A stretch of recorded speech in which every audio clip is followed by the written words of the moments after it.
Hoje eu vou falar um pouco sobre esse artigo aqui, que um pessoal aí de Stanford, publicou, né, falando sobre Medical Digital Twins.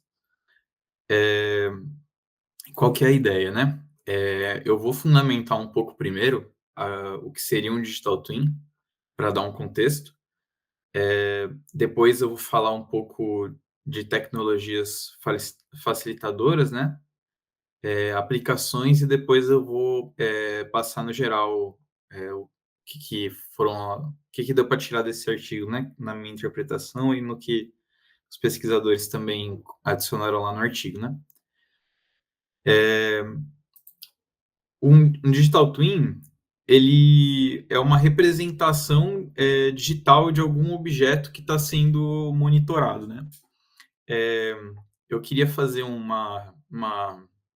dar um destaque a essa palavra de monitoração, né, monitoramento, porque ela é um princípio fundamental que diferencia o digital twin de uma simulação convencional, né? A ideia do digital twin é que ele é dinamicamente atualizado para refletir, né, o objeto que está sendo monitorado. Ao invés de uma simulação, na verdade, que vai partir de um ponto inicial e que vai prosseguir a partir desse ponto inicial com, assim, com os próximos pontos, né, da simulação. O Digital Twin ele é construído, como define o pessoal aqui, né, com 5 pilares, né. O Digital Twin ele tem muitas aplicações mais comumente usadas no contexto de engenharia, né, com monitoramento de sistemas mecânicos e tudo. Então, eles fazem um paralelo com esses conceitos. E aí, o que a gente tem, né? A gente tem um objeto que está sendo monitorado, né?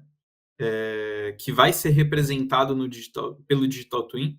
No caso, o nosso paciente, aqui ele pode ser tanto o paciente todo, como um órgão e o sistema que gira em torno dele, né?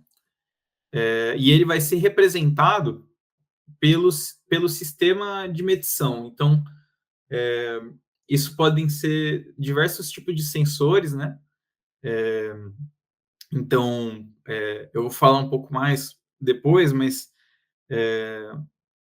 desde que a gente pode pensar no contexto médico, né? Coleta de exames, monitoramento de sinais vitais, isso vai criar uma representação inicial do paciente, né?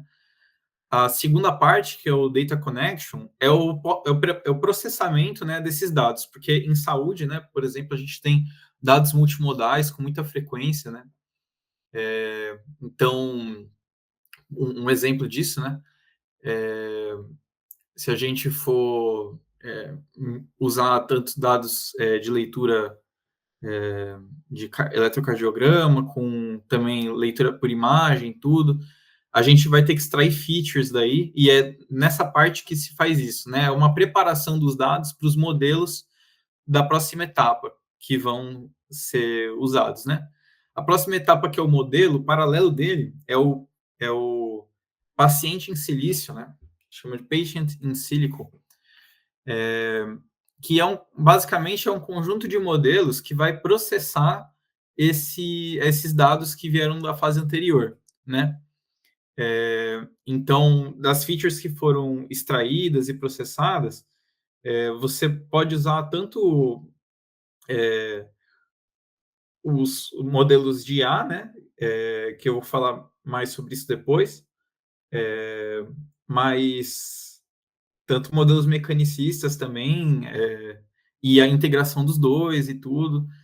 E esses dados vão ser depois eles vão ficar sendo atualizados conforme vem o ciclo, né, e tudo, mas ele de início a gente não visualiza eles direto, porque muitas vezes eles ainda vão precisar de um pós-processamento, que é onde entra a parte da interface. E aí, essa interface pode ser tanto direto, até mesmo o próprio profissional de saúde, né? Porque pode ter um relatório, só que esse relatório ainda precisa de uma interpretação, e aí pode ser uma equipe médica para interpretar, e ela vai fazer o papel da interface, ou então pode ser um modelo que vai interpretar isso, ou então uma interface facilitada para o usuário, como por exemplo, se tiver um aplicativo, né, como eu vou falar nas aplicações no caso de diabetes, né? E aí, a próxima etapa é o ponto que vai ligar com o início do ciclo, né? Que é a sincronização do gêmeo digital. A ideia é que esse monitoramento ele é feito em intervalos de tempo regulares para manter tanto um histórico, né? Alimentar uma base de histórico desse paciente, quanto para poder intervir, né, no meio disso. Então, esses dados que vêm dos modelos do Patient in Silico, eles podem ser, por exemplo, alertas, né, sobre possíveis problemas e simulações de, de efeitos de tratamento, e isso tudo gera num relatório a partir da interface que pode ser usado para uma intervenção nessa fase da sincronização, e a partir desse momento é onde ocorre de novo a nova coleta dos dados, e é onde vai voltar, a gente vai ter uma noção do feedback que as ações que a gente fez no paciente real, né? A partir das noções que a gente tem, que a gente criou do Digital Twin, como que elas vão influenciar de novo, né? E aí esse ciclo vai se repetindo. Aí aqui tem uma ilustração, né, que eles deram sobre esse processo. E aí a ideia agora nas tecnologias facilitadoras é mostrar como que isso pode ser usado e por que que isso já é uma coisa que é possível de começar a se implementar e de se estudar no meio da saúde, né?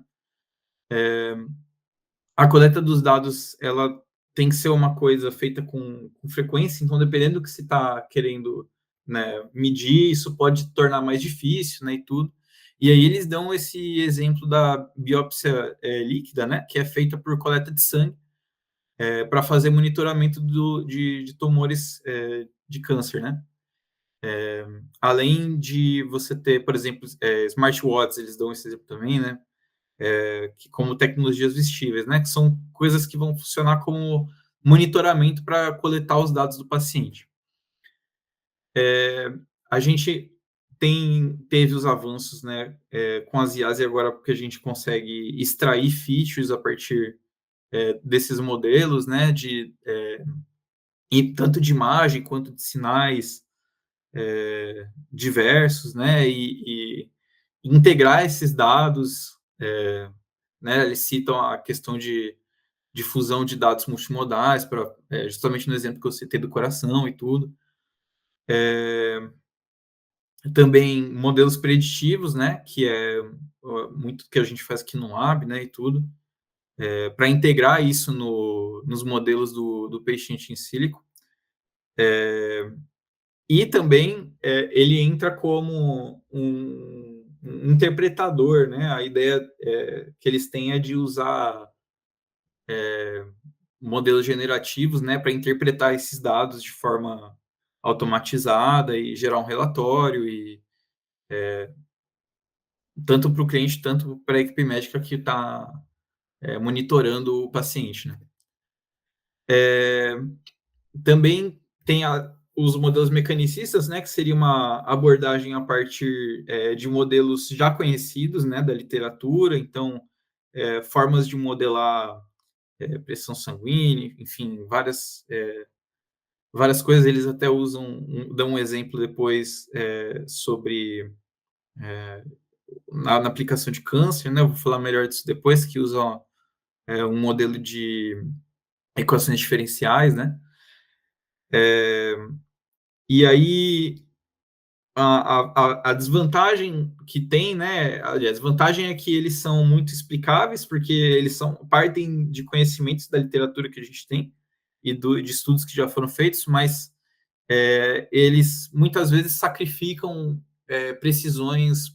Então, a gente usaria é, uma integração de IA com esses modelos mecanicistas para um cobrir os problemas um do outro, né? E funcionar como uma, uma simbiose entre os dois sistemas, né? Então, por exemplo, a gente consegue usar os modelos mecanicistas é, para simular dados para o treinamento dos modelos de IA, né? Numa estratégia de data augmentation, porque muitas vezes as leituras podem ser mais escassas, pode faltar coisa e tudo, e aí você consegue colocar um modelo mecanicista e até para adicionar mais features também, né? Como a gente vai ter a ideia aqui é ter uma riqueza de detalhes, né, em relação a esse paciente. Então, você consegue complementar isso. Outra ideia que eles mostraram é de usar modelos de IA para estimar os parâmetros, né? Então, eles dão um exemplo de um modelo que usa os inputs do modelo mecanicista e o objetivo de predição desse modelo prever os parâmetros do modelo mecanicista, né? E aí, enfim, eu achei bem interessante essa ideia que eles trouxeram, né? E aí, enfim, né, como eu comentei, usar também como feature as saídas, né, do, do modelo mecanicista também. Aí aqui tem uma ilustraçãozinha, né, falando sobre as aplicações e tudo, da integração do modelo de IA com esses modelos mecanicistas, né? E aí falar um pouquinho das aplicações que eles citam. No contexto da pesquisa, quando a gente vai trabalhar com o Digital Twin, no contexto de saúde, eles ressaltam um paradoxo, né, um comportamento paradoxal, que seria a necessidade de você ter o modelo rodando, né, com o paciente, para você conseguir testar a eficiência do seu modelo, né? Porque ele é um modelo de monitoramento, você tem que estar monitorando alguma coisa para você conseguir validar suas estratégias, né? E aí, qual que é a solução, né? Que eles dão para isso? Você precisa testar, só que para testar você precisa fazer o deploy, e aí por isso que é paradoxal, né? Porque você não consegue fazer uma coisa sem a outra, né? E aí, qual que é a solução que eles propõem para isso? Seria você coletar os dados e usar esse histórico, né? Para pegar em pontos, aqui eu vou mostrar na ilustração, né? A ideia seria, por exemplo, usar esse ponto aqui da medição para fazer as predições e validar o modelo, né? E fazer as alterações necessárias e ver o que precisa ser feito. E aí, depois, no próximo passo, se avança para o próximo ponto, né? E repete o processo. E aí, dessa forma, você vai ter modelos mais precisos, né? Porque você vai estar aumentando também a quantidade de dados que estão entrando nos modelos, mas também você vai estar validando a evolução desse modelo ao longo do tempo, sem precisar colocar no usar em um paciente de verdade todas as etapas do processo, né? Aí a ideia seria essa, né? E aí isso possibilitaria, seria uma forma deles mostrarem para a gente como evitar esse problema para fazer pesquisa nessa área, né? E aí eles falam um pouco de coisas que se parecem com digital twins, que já estão sendo feitas, já foram pesquisadas também, e uma aplicação também, como eles modelaram como um digital twin também, né? Então tem essa aplicação que foi feita no contexto de oncologia, né, com câncer de próstata, na análise de um tratamento com biraterona. Então, a forma com que foi medido foi feito o monitoramento do câncer era a partir de duas populações de células, né, que iam funcionar dentro desse modelo presa-predador, até por isso que eles usam esse Lotka-Voltaire aqui, né, uma sendo resistente e outra sensível ao tratamento, né. E aí, qual que é a ideia, né? Qual que é o paralelo que eles fazem com o Digital Twin? O paciente, nesse caso, vai ser o próprio câncer e o ambiente dele, né? Da próstata, ali o sistema todo, que gira em torno disso, né? Dados que vai ter vão ser. Aí você tem dados, né, do paciente, beleza, por causa dos formulários, do acompanhamento e tudo. Mas aí o principal é que tem os dados dos marcadores genéticos, né, das medidas, e dos dados que vêm dos testes com a coleta de sangue, né? Aí, o que seria o processamento, né? Seria a análise de um antígeno, né, para medir o nível do câncer. O paciente em silício aqui, a ideia seria usar o modelo mecanicista, né, para modelar como que vai ser a evolução dessas duas populações, né? Aí, por que aqui é um digital twin aproximado, né? Porque eles não implementaram uma interface, né? Até porque eu acho que a proposta nem era de implementar um digital twin, né? Mas é um análogo, né? E aí, a partir disso, eles faziam atualizações nas dosagens, né? Então, as doses do tratamento eram ajustadas seguindo esse monitoramento, e aí depois se monitorava de novo, e aí ajustava de novo as doses, né? No âmbito de diabetes, né, eles ressaltam aí um ensaio clínico que foi feito para auxiliar pacientes com diabetes, né, para monitorar o paciente, para dar recomendações sobre o tratamento de insulina no geral, né? Aí, qual que é a ideia aqui, né? O paciente fornecia, né, a leitura de sangue dele, né, dos níveis de glicose. A partir disso, eles tinham controle do histórico de glicose dele, né, por ele tá fazendo isso, né, a dose da insulina e o consumo de carboidratos, né, a partir desses dados que eles coletavam do sangue, né. Para fazer as recomendações, eles usaram um sistema de IA, né, que é esse AI-Based Decision Support System. Aí a interface que eles usaram era um aplicativo que o paciente tinha acesso ali. As recomendações da IA eram revisadas por um médico especialista e aí a partir desse aplicativo o paciente tinha acesso, né? Esse processo de coleta que o paciente mandava para eles, a coleta de sangue era feita a cada 3 semanas, mais ou menos, e era aí que acontecia a etapa do Twin Synchronization, né? Porque eles fornecia essas recomendações, e aí o paciente, isso ia fazer uma intervenção, né, no tratamento do paciente, o paciente ia atualizar ali, seguindo as recomendações do tratamento dele, e ia mandar uma nova coleta, né? E aí ia sendo feito esse mapeamento do paciente com as intervenções. E aí, assim, né? A ideia desse artigo mesmo, eles até justificam isso no começo, que o Digital Twin é um termo bem amplo, né? Um pouquinho ambíguo, assim, porque são ideias um pouco intuitivas, mas, por exemplo, essa questão de você fazer um tratamento com dosagens adaptadas, fazendo monitoramento. Não necessariamente você precisa pensar num digital twin para fazer isso, né?